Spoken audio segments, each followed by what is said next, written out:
probably several things you've noticed right away. From the tone of my voice and the way that I speak, the motions and the mannerisms, you can probably immediately tell that I'm, say it with me, black. That's right. I am. It was not a choice. I was born this way, and I'm living my truth no matter what. Now, a lot of people assume that I'm gay, which is a horrible assumption. I am not gay. A lot of women I sleep with end up that way, though. Oh, wait, let me clarify. I meant gay as in happy, excited, elated, thrilled for the experience. That kind of gay. That being said, it's worth mentioning that the men I sleep with end up gay, too. But don't get it twisted. Don't get it twisted. I have love for my trans community as well. Absolutely, that's right. If dating was a bank transaction, think of me as an equal opportunity investor. Anyways, now you know something about me, but there are a ton of things that come together to make up who I am. And my life has presented dozens of challenges, and I don't really know why, being born with the winning life combination, black, male, with an LGBTQ chaser. And add the fact that I'm originally from Inglewood, Chicago, a neighborhood that's known for Jennifer Hudson, Gwendolyn Brooks, R. Kelly, ill, Jesse Jackson, Nat King Cole, Harold Washington. If any of these names sound unfamiliar, learn Black history. And people wonder why I'm not famous yet. Hell, I've been saying for years that my life is a sitcom. I had come from a slew of Black stereotypical backstories. Alcoholic, drug-addicted father, born-again Christian mother who will run you over with her car. True story. And being raised in the church started my singing career. All of these things are true. I even have a grand list of circumstantial guest stars that people would often believe can't be true, having worked with Keith David, Taraji P. Henson, Maya Angelou, the Judds, and Oprah on 3 separate occasions. Yeah, I know, I'm pretty fucking cool. But of course, the cool comes with the not so cool. While most nice gay white folks, like some of y'all, come out of the closet, you know, freak flag flying and nipple tassels intact, I was dragged out kicking and screaming when things went sour with a super secret live-in boyfriend in my mother's house. Look, it's a long story, don't ask. Or ask me later, it's your choice. From age 19 until as recently as 3 months ago, I found myself homeless more times than I can count, losing everything several times over, except my mind. Though some would argue I never had that to begin with. Hell, I even found out at the age of 24 that I was adopted. On Facebook. Yes, Facebook children. My birth mother came looking for me. And after a long, drawn-out experience, I found out the truth, that she didn't deserve me to begin with. Now, throughout my life, one thing has been made clear to me. I'm resilient as fuck. From the moment I escaped from my surrogate's womb, I've been fighting harder than almost anyone that I know to exist and be counted in this world. As a toddler, I was burned over 50 to 60% of my body, but as I grew, my wounds got smaller and faded away. Resilience. At the age of 7, when my grandmother died on the 4th of July, I sang at her funeral and comforted my family, even though I didn't fully understand death. When I did, later that night, I wept alone, learning to comfort myself. Resilience.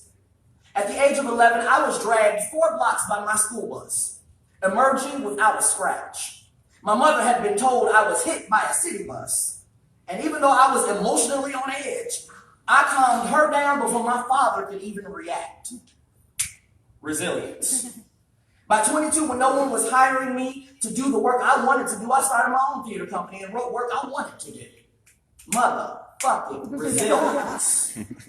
Hell, at age 16, when my mother stopped helping me pursue my theatrical dreams, I started manning my own career, working in my field before any other teen understood the concept of what planning for the future was.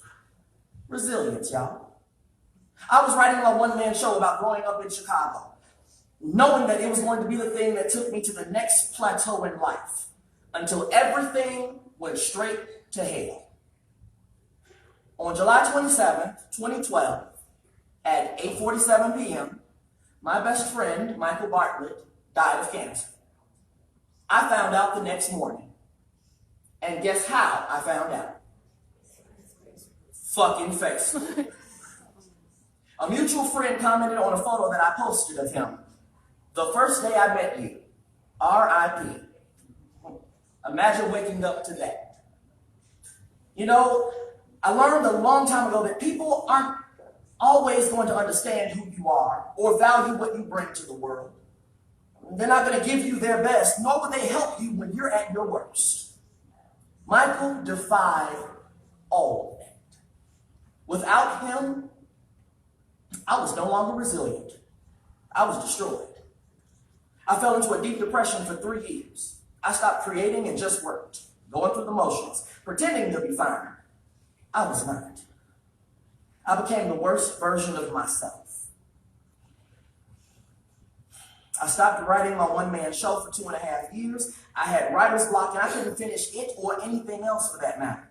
I had a list of projects waiting for completion. Some of them still exist to this very day. And I couldn't even look at it. Until one very strange night, I dreamed that I was on a large Broadway-style theater stage when a glowing blue stream of aura flowed from the balcony entrance and surrounded me with warmth. A voice came to me and said, "Now, bestie, you already know what you gotta do. Shit." It was Michael's goofy ass character voice that he made whenever he wanted to cheer anybody up, especially me. I woke up weeping. I ran to my computer. I finished my one-man show in the course of a week, and I premiered it 6 months later for close friends and his family. They thanked me for my tribute to him, and I thanked him, or should I say I thanked them, for giving us such an outstanding person. He helped me finish what I had started. Some of y'all were there for that show when I came and brought it here.